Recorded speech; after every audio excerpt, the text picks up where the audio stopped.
Maka malaikat maut turun ke sini. Makanya ketika sakaratul maut sudah datang, maka yang baca Quran hentikan. Kenapa? Oh, memang gitu ya. Jangan semakin kenceng. Ayo Pak, insya Allah Pak, gitu. Al-Baqarah Pak, Al-Baqarah Pak. Al-Kahfi, Al-Kahfi. Enggak lah. Yang baca Quran berhenti dulu. Kemudian digantikan dengan kita mentalkin. Antum agak ke sana dikit. Masya Allah ya. Orang yang meninggalnya kooperatif ini.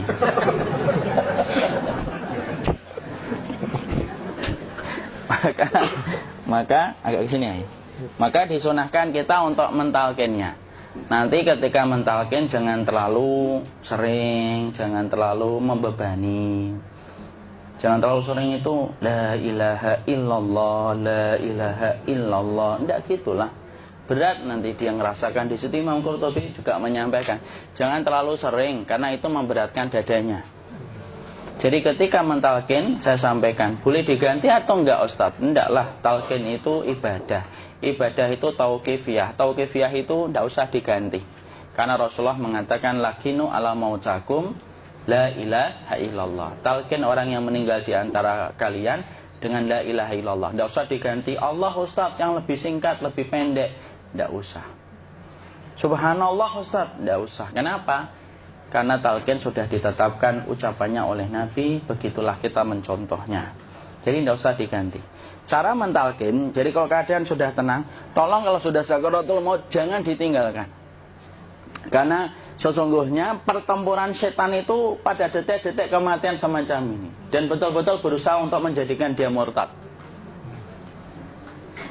Nanti makanya di situ di buku nanti dibahas kan, pertempuran setan itu sampai detik-detik orang mau mati itu sudah ayo kufur, murtad aja tuh, kamu sakit kan? Nah, itu kayak gitu. Makanya jangan ditinggal. Capek gitu kok nggak meninggal gitu ya. Udah gantian mas. Dan jangan kemudian meninggalkannya. Mangkat dulu gitu. Enggak lah, janganlah. Terus ditampingi terus. Kalau bisa ya sudahlah, berikan waktunya kita untuk sementara waktu itu betul-betul berkhidmah kepada orang yang kita cintai terakhir kalinya. Cara kita kemudian mentalkin adalah, yaitu adalah di sebelah kanannya la ilaha illallah. Biarkan dia mencerna dulu, tidak usah buru-buru kemudian kita langsung nimpali lagi. Dia mencerna dulu sembari kita doakan, peluk, ya Allah dimudahkan gitu. Kalau ada orang yang bisa ngucapin la ilaha illallah, itu siapa yang memberikan itu? Ustaznya memberikan kekuatan Allah Pak. Karena ngomong aduh aja sudah tidak mampu. Makanya Allah berfirman dalam surat Ibrahim, yusabbitullahu alladhina amanu bil qawli tsabit fil hayatid dunya wa fil akhirah. Allah teguhkan perkataan orang yang beriman dalam kehidupan dunia dan akhirat. Dunia itu ya ketika menjelang kematiannya. Makanya dia bisa ngomong la ilaha illallah. Sebenarnya ngomong aduh aja udah gak mampu. Kalau bisa ngomong, dia pasti ngomong aduhnya dulu. Tapi Allah yang menggerakkan. Ngomong la ilaha illallah. Makanya mangkana akhiru kalamihi la ilaha illallah dakhalal jannah. Barang siapa akhir kalamnya itu adalah la ilaha illallah, pasti masuk surga. Makanya kita lagi la ilaha illallah. Dah. Cerna dulu. Enggak usah minta diburu-buru ya. Enggak usah gini. Ayo la ilaha illallah. Ayo.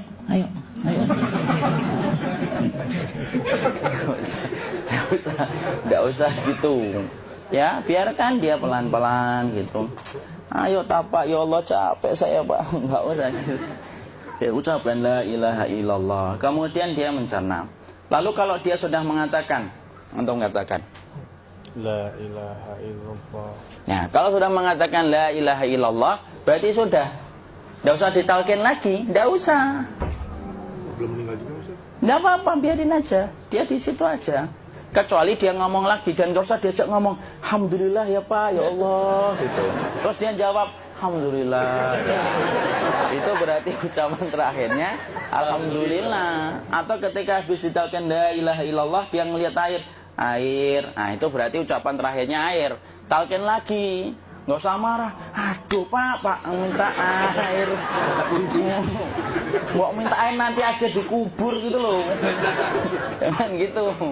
Biarin aja. Jangan kemudian setelah la ilaha illallah La ilaha illallah. Terus, ayo tutup, awas ya ngomong lagi ya. Nggak usah gitu juga. Maka kemudian setelah la ilaha illallah sudah, nggak usah diajak ngomong gitu. Terus kemudian nggak usah ada anaknya perempuan, ya Allah Pak, sudah bisa ngomong la ilaha illallah, usah gitu. Cukup dalam hati alhamdulillah gitu. Diam, kita dengerin gitu. Disitulah nanti biasanya detik-detik dia terakhir. Dia nanti ngeliat di sini Pak, prosesnya itu nanti kaki langsung sebagian jempol dingin dia. Kaki, telapak kakinya langsung kalau kita geningkan dingin kayak kaki yang kena AC langsung. Kemudian dia langsung ningkup gini, dikit dia, mulai kaku dia. Atau kalau enggak, gini dia. Langsung kayak jatuh, kayak kepala nanti yang paling terakhir, kepala itu pasti ada gerakannya Pak. Ini meninggal itu. Pasti gitu. Pasti gitu. Karena apa? Sudah tidak ada beban ruh yang menahannya. Ya, cabut ya, set pelan, maka kemudian malaikat itu. Tapi tetap sakit lah. Walaupun dikatakan ringan, tetap sakit. Maka kemudian sakit gitu. Set, ngelewatin sini. Jantung kemudian sudah tidak berfungsi. Kemudian ginjal Pak, ngelewatin ginjal tidak berfungsi. Bapak bayangkan kan, kalau yang pernah sakit batu ginjal Pak, sepakat nggak kalau kita batu ginjal itu sakitnya luar biasa Pak? Itu baru titik batu kecil di ginjal. Kita bisa bayangkan tiba-tiba ginjal tidak berfungsi. Sakitnya kayak apa Pak? Tiba-tiba ginjal nggak berfungsi, pankreas naik, kemudian tek jantung.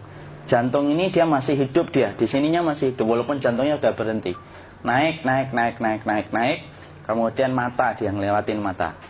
Organ tubuh yang paling setia sama ruh itu mata. Maka kemudian mata dia ngelihat dia, set. Ngelihat set keluarnya, set naik dia. Ya dilihat ini sama dia. Makanya Rasulullah mengatakan innar ruha idza qubida tabi'ahul basar. Ruh itu kalau dicabut, mata itu ngikutin kemana perjalanan ruh itu.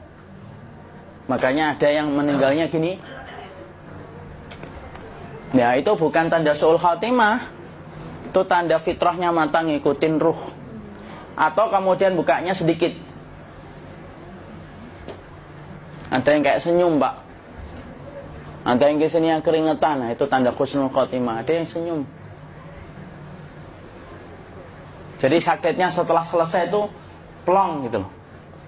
Makanya kemudian ada yang tersenyum. Maka itu tanda. Kalau kita ngelihat orang yang membuka mata kayak gini, tidak usah takut.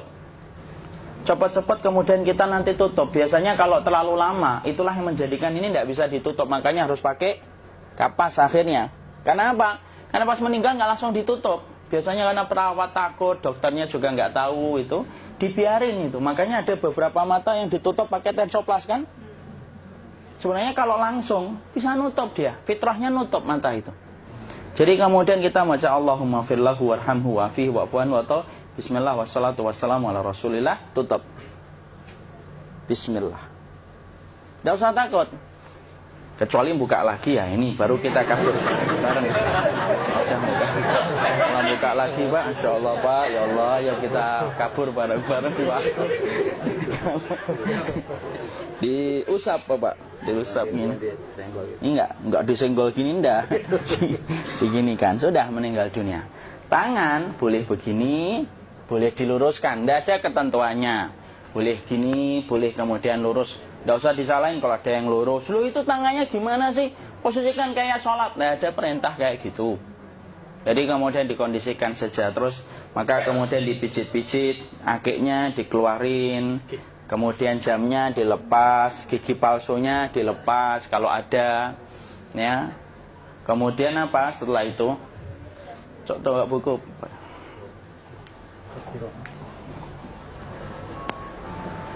Kemudian kalau bisa awal-awal kemudian taruh buku atau sesuatu yang agak berat di perutnya ketika baru meninggal dunia. Kenapa kemudian ditaruh kayak gini? Bukan apa-apa, supaya membantu sisa-sisa pencernaan dia untuk keluar. Nanti Pak, biasanya kalau kita taruh agak yang berat gini atau kemudian kita gini-gini kan, ini udah makan belum Maki? Udah makan belum makan kok udah gede ya? Maka pencet-pencet kayak gini biasanya nanti ketika dimandikan, nah pas dimandikan diginikan saja. Aduh. Nah ini dia sudah keluar di belakang, dia gini. Terus nanti keluar dia.